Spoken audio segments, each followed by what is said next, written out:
Depak, Kota Malang. Saya mau menemui Mas Rosyad lagi, jadi terkait sama undang-undang baru tentang pernikahan. Ayo kita temui Mas Rosyad situ kantornya. Jadi nanti apa tentang nikah dan sebagainya. Ini letaknya di Jalan Raden Intan. Panji Suroso apa Raden Intan ini ya? Ya pokoknya kita nanti lah daerah Panji Suroso. Jadi Panji Suroso kita menemui Mas Rosyad. Beliau yang tahu urusan undang-undang yang terbaru tentang nikah menikah. Nah, jadi mungkin rekan-rekan sekalian, ada yang putrinya mau menikah atau kerabatnya, jadi enak nanti bisa ngeliat. Ayo kita ke sana. Kita masuk kantor depan. Menuju tempat Mas Rosyad.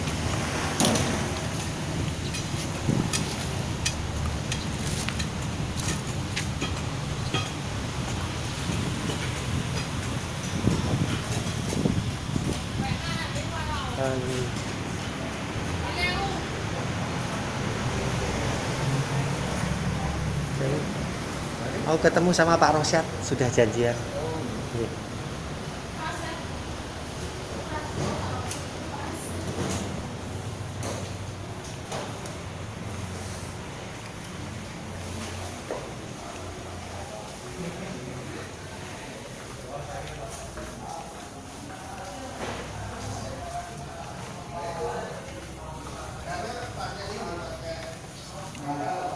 Oke, teman Pak.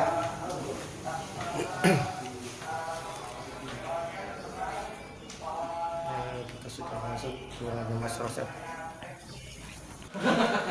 Ya, tambah duit. Lagi kerjaan apa ini, Mbak? Ini lagi menjumlah nilai lomba penyuluh teladan. Wah, sibuk banget nih kayaknya.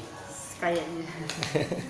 9. Sibuk, Mas? Iya, alhamdulillah. Sedang mengerjakan laporan PNBPNR. Apa PNBPNR. PNBPNR. Iya, dari KUA.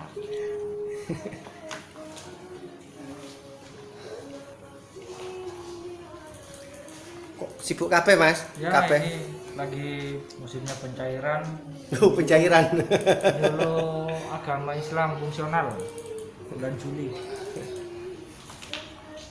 Penyuluh agama Islam menurut Sing niki napa niki, Pak? Niki lagi mempersiapkan supervisi triwulan kedua yang akan kami laksanakan di KUA Kecamatan Blimbing, Kota Malang. Oh. Oke, monggo. Yang bersama. Monggo.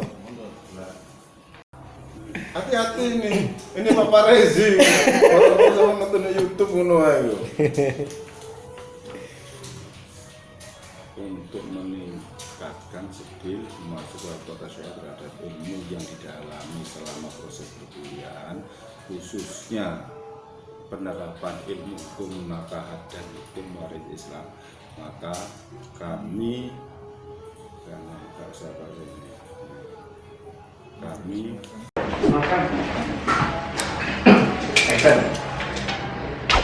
Assalamualaikum Mas Rosyad. Waalaikumsalam warahmatullahi wabarakatuh. Mas, sorry mengganggu ya Mas. Tadi kan tak lihat sibuk banget orang-orang di sini. Jadi saya juga nunggu sama tadi. Ini mungkin sudah bisa ditanya-tanya ya Mas ya. Ya. Tadi teman-teman sibuk itu kan mempersiapkan monitoring triwulan 2. Kebetulan hari ini kan ada kegiatan monitoring di kawasan Kecamatan. Oke Mas. Jadi gini Mas.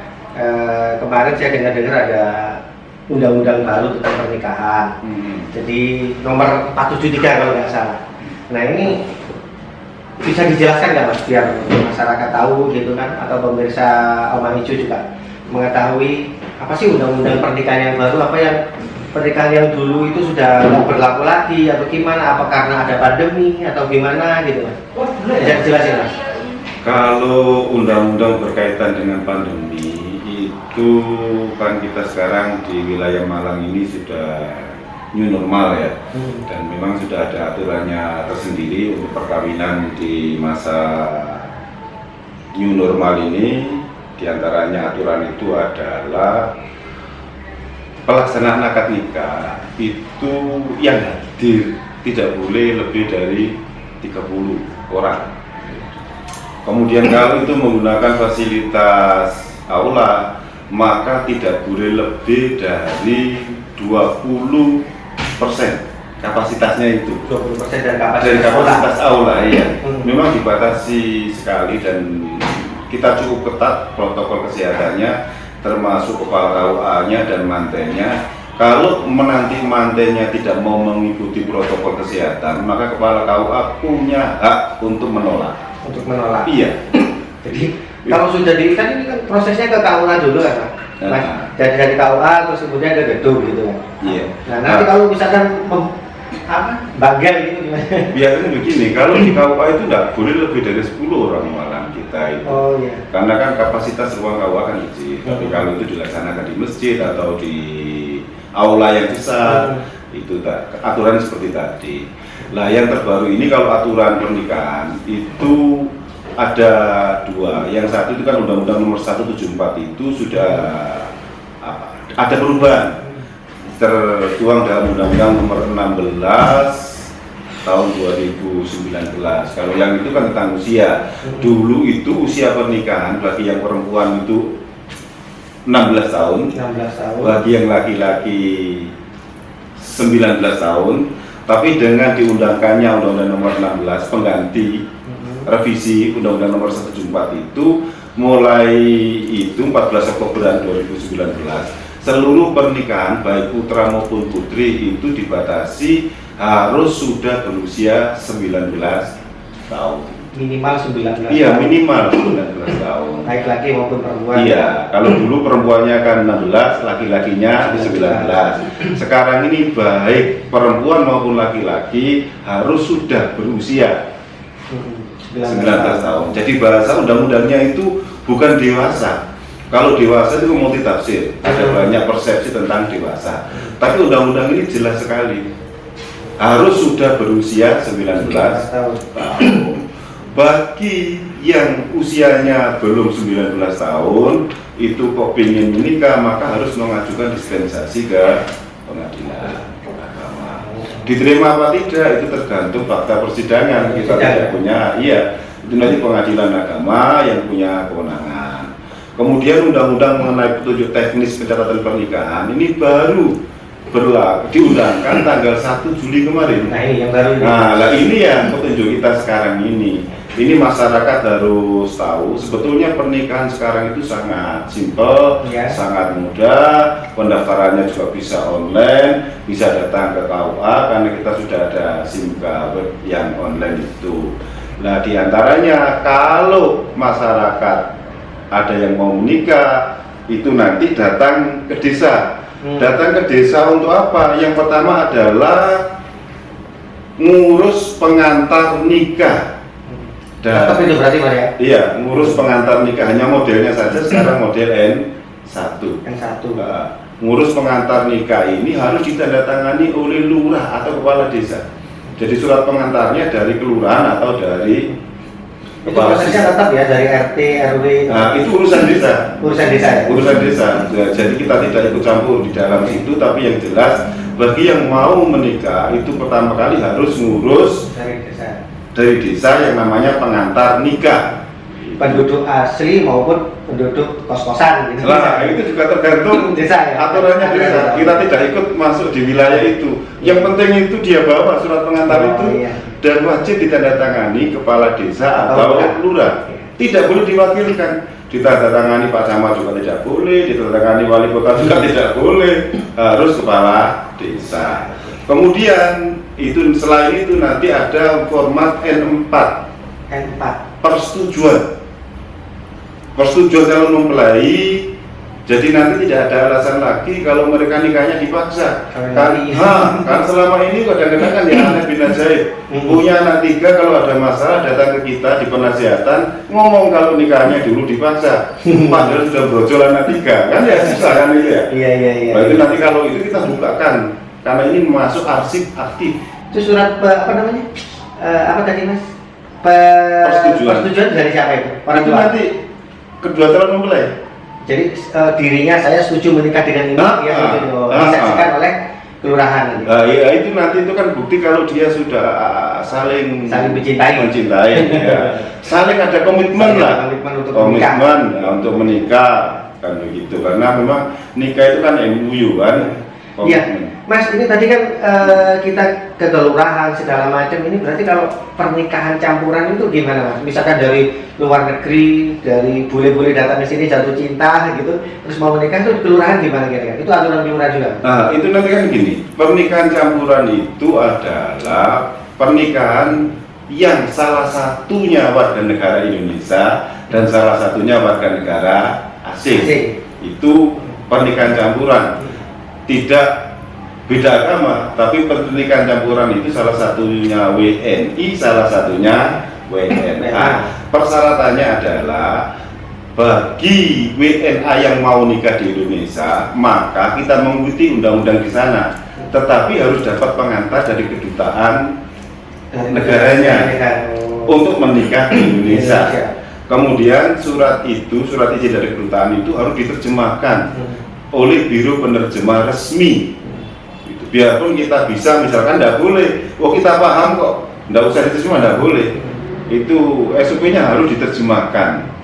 Nah itu baru ada IC, ada paspor, ada itu ya jelas lah kelengkapan kewarganegaraan. Terus pencatatannya gimana itu? Ya pencatatannya nanti kalau kan begini, kalau nikah di Indonesia berarti pencatatannya kan di KUA di mana dia menikah.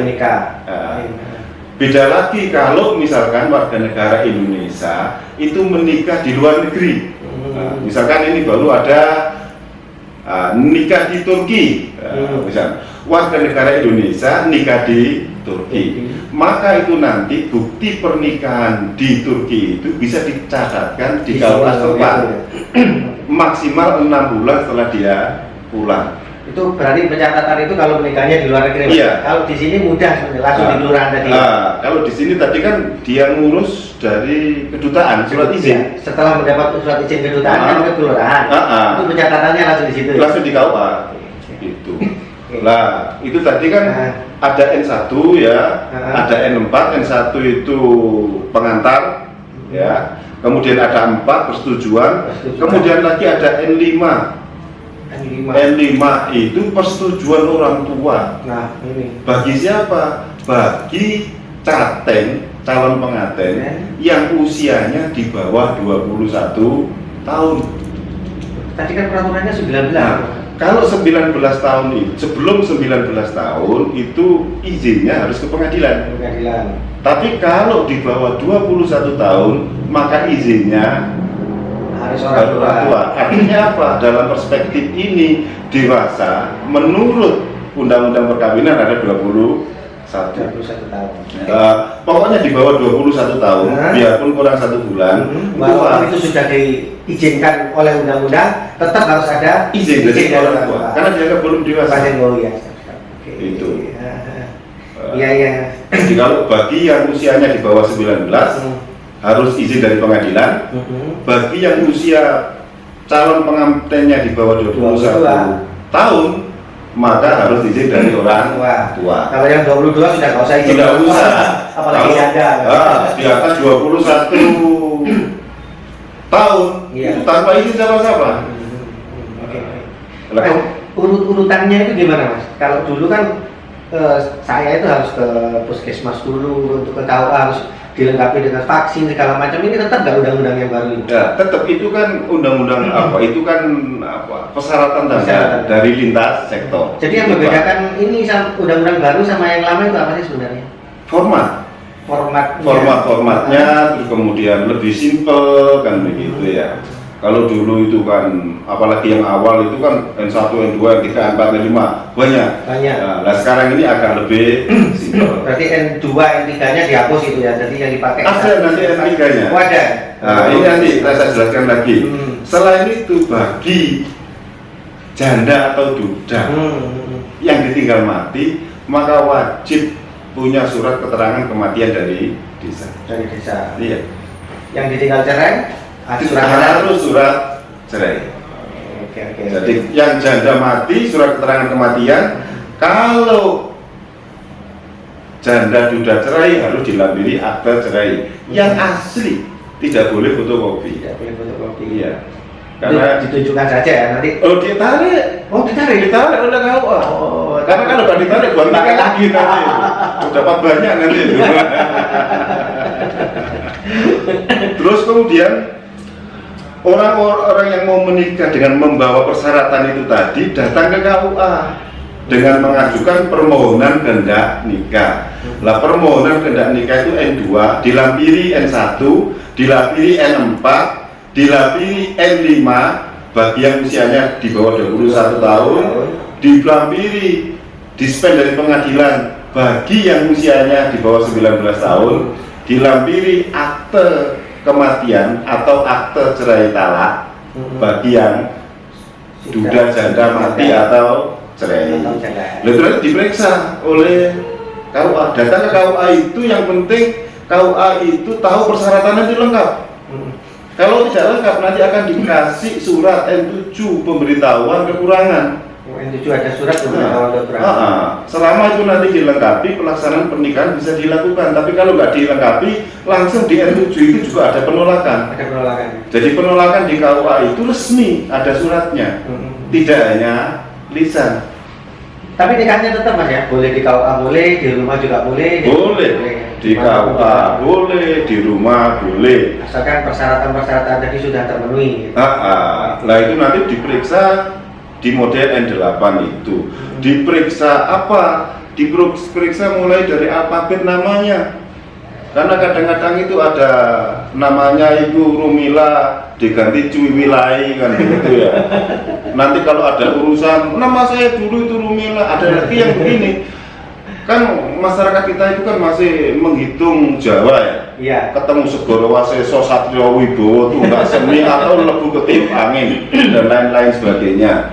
Sehingga ada rumus kadang-kadang itu namanya harus dirubah. Kalau kita pada waktu akad nikah tidak apa-apa, tapi pada waktu pencatatan dokumen tidak boleh dirubah. Disesuaikan itu. Salah satu huruf saja tidak boleh. Iya. Lah, karena itu nanti dilampiri KTP, KK sama akta kelahiran. Mas, ini undang-undang yang nomor ini 473 ini sudah tersosialisasi belum? Lah ini kita sosialisasikan. Oh, ini sudah ke sana. Karena memang undang-undang ini baru diundangkan tanggal 1 Juli kemarin. 1 Juli kemarin. Lah kita kan proses birokrasi itu kan menunggu pengantar dulu dari Iya. KB.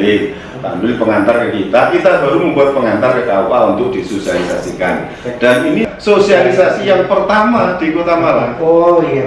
Jadi nanti kan mudah-mudahan kan ini nanti kan bisa kita sebarkan ke kepala-kepala desa juga. Oh iya. Lah, Waduh tepat berarti saya ini Mas ya. ya kok kebetulan sama kesini. Habis ini sama ke Pak Kos mana Mas? Ke KUA ini ada KUA. pemeriksaan. Jadi nanti sosialisasi ini. Iya. Itu nanti itu. Boleh ikut saya Mas? Oh, boleh lah Pak. Itu tadi saya lanjutkan sedikit. Iya, apa itu Mas? Bagi yang mau menikah itu harus melampirkan foto. Foto. 2x3, banyaknya 3 lembar, backgroundnya biru.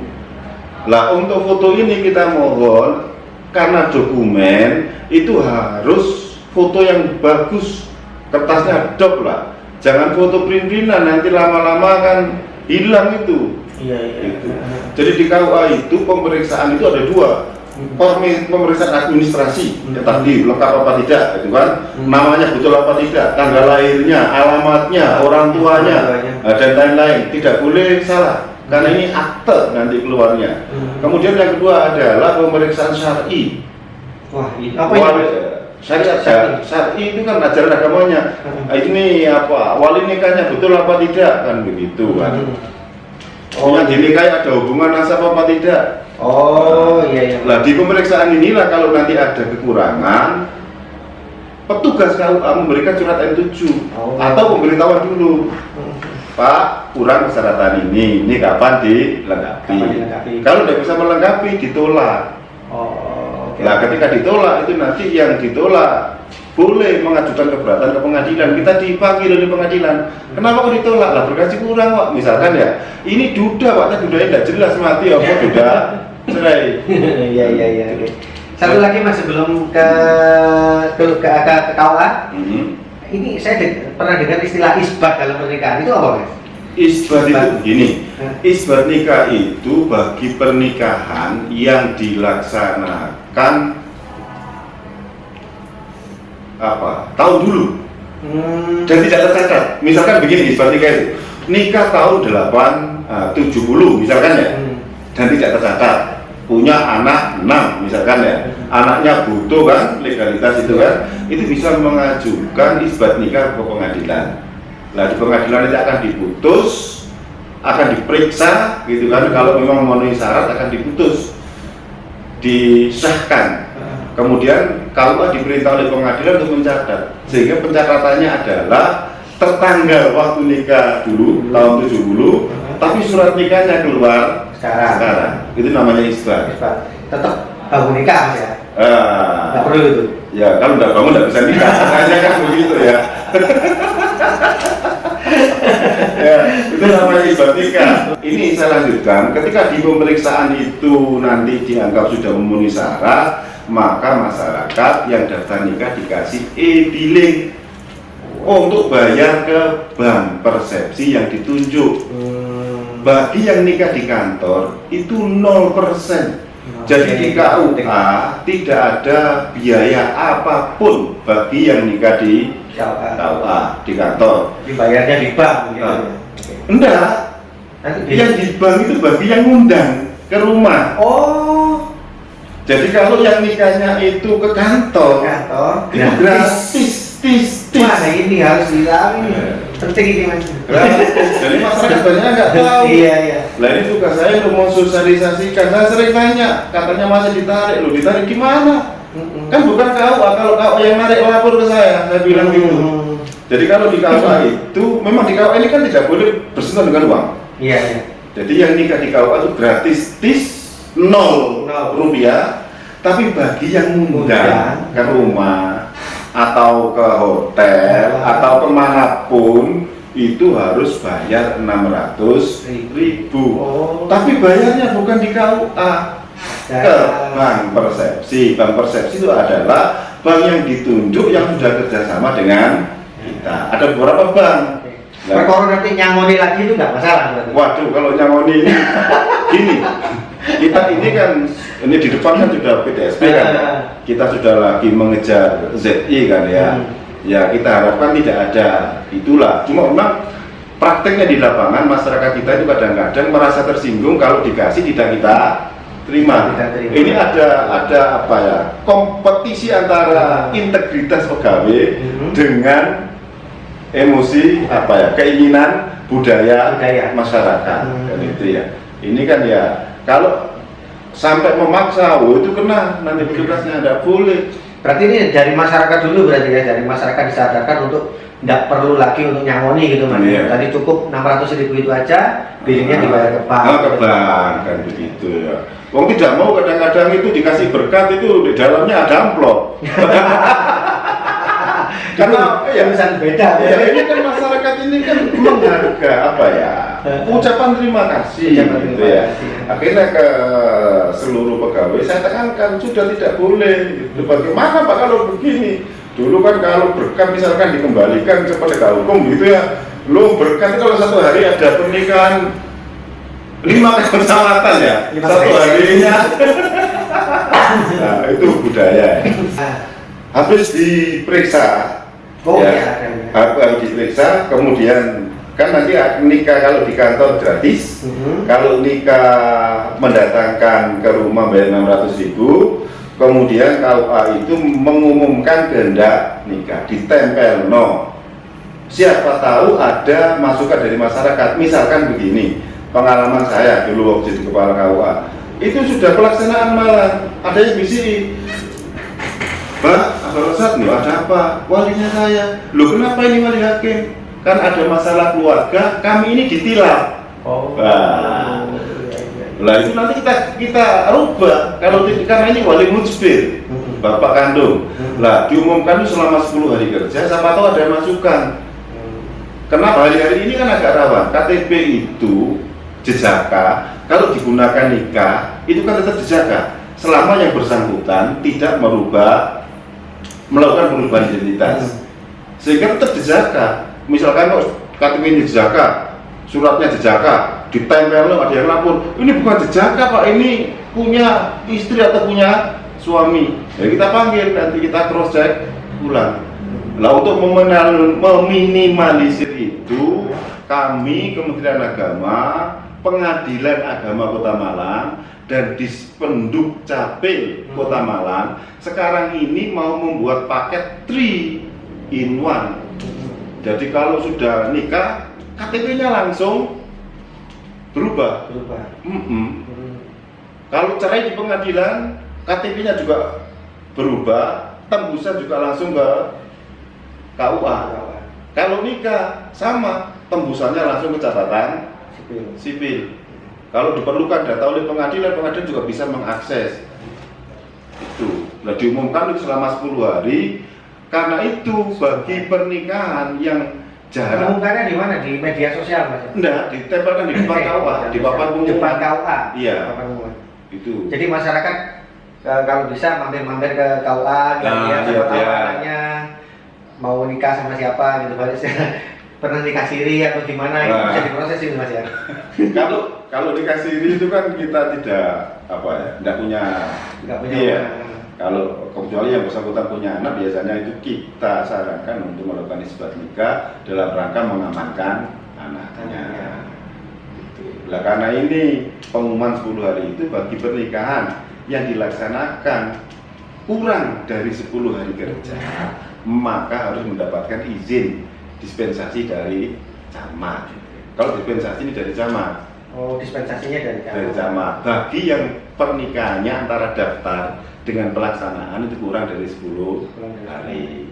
Nah, setelah itu kita Caten itu akan dapat undangan dari KUA untuk pelaksanaan bimbingan perkawinan sambil menunggu pelaksanaan akad nikah. Hari-harinya sudah datang akad nikah, misalkan di rumah itu Pak Penghulunya akan datang dengan membawa buku nikah dan kartu nikah. Juga bil pembayaran. Oh, bil pembayaran sudah. Kalau pembayaran kan waktu pemeriksaan tadi. Oh. Kalau sampai hari H pelaksanaan nggak dibayar, nggak kita laksanakan. Enggak, yang maksudnya mengundang tadi itu. Ya ngundang, ya bayarnya di bank tadi itu apa itu? Ini kan bawa dulu apa, bayar duluan? Bayar duluan di bank. Iya. Jadi itu kita tidak bayar ke KUA sama sekali. Jadi hampir dinyatakan misalkan, oh berkas lengkap, gitu ya. Itu KUA akan memberikan nomor billing. Nomor billing itu dibayarkan yang bersangkutan ke bank persepsi. Tergantung mereka itu banknya apa, monggo lah. Yang penting itu masuk bank yang kerjasama sama kita. Lah sudah tidak bayar lagi sampai pelaksanaan. Gitu. Nah, ada lagi yang kasus hari-hari agak marah itu adalah perjanjian perkawinan. Oh iya. Ya itu perlu juga Mas.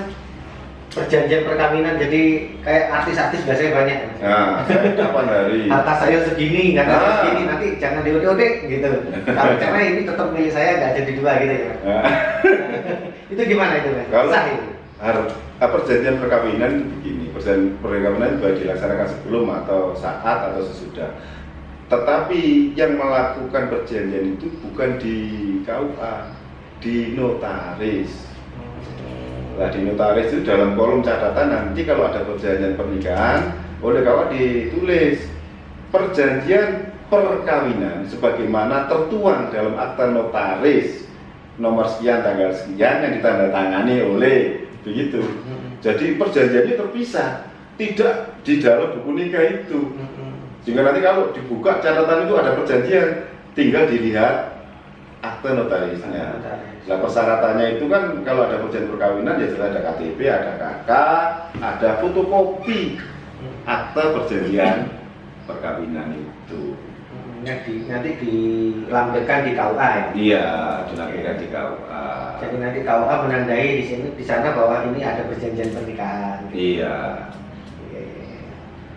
Gimana? Kita ke KUA lihat itu. Oke, boleh Mas. Kita. Jadi ini sekalian biar apa namanya, biar sangat jelas gitu nanti seperti apa, sosialisasinya gimana. Oke, monggo. Jadi kita berangkat ke kita sekarang menuju ke kelurahan apa? KUA Kecamatan Belimbing. KUA Kecamatan Belimbing. Untuk Monef kita diberikan kewenangan tugas untuk memeriksa KUA tiap 3 bulan. Tiap 3 bulan. Dari keuangannya, persyaratannya, macam-macam kita periksa seluruhnya nanti. Oke. Tekan dulu. Monggo, Mas. Ayo kita ke KUA Kecamatan Belimbing. Oke. Pakai masker ya, jangan Oh, iya. lupa pakai masker. Nah ini teman-teman PTSP kita. Ah, Nah ini teman-teman PTSP kita di Kementerian Agama Kota Malang sudah menerapkan PTSP seluruhnya sekarang pakai aplikasi online. Jadi semakin mudah pelayanan. Nah ini beliau ini pakarnya Pranata Komputer, Mas Bambang. Monggo, Mas Bambang, kita mana dulu ke KUA Belimbing.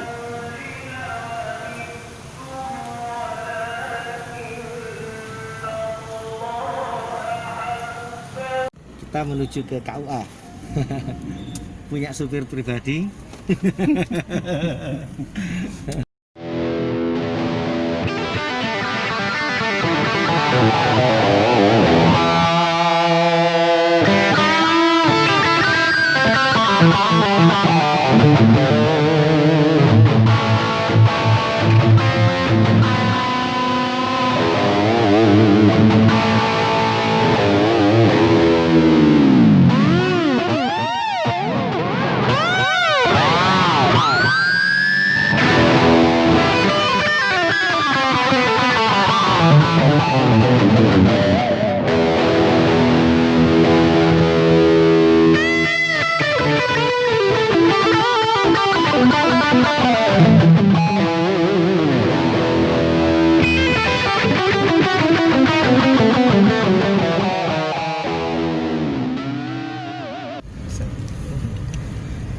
Baik, pemirsa Uma Ijo, kali ini kita sudah perjalanan pulang karena tadi sudah ngikutin perjalanan Mas Rosat mulai dari kantor sampai beliau melakukan inspeksi ke hari ini kebetulan di Belimbing ya Mas ya, di apa namanya, KUA, kantor KUA Belimbing.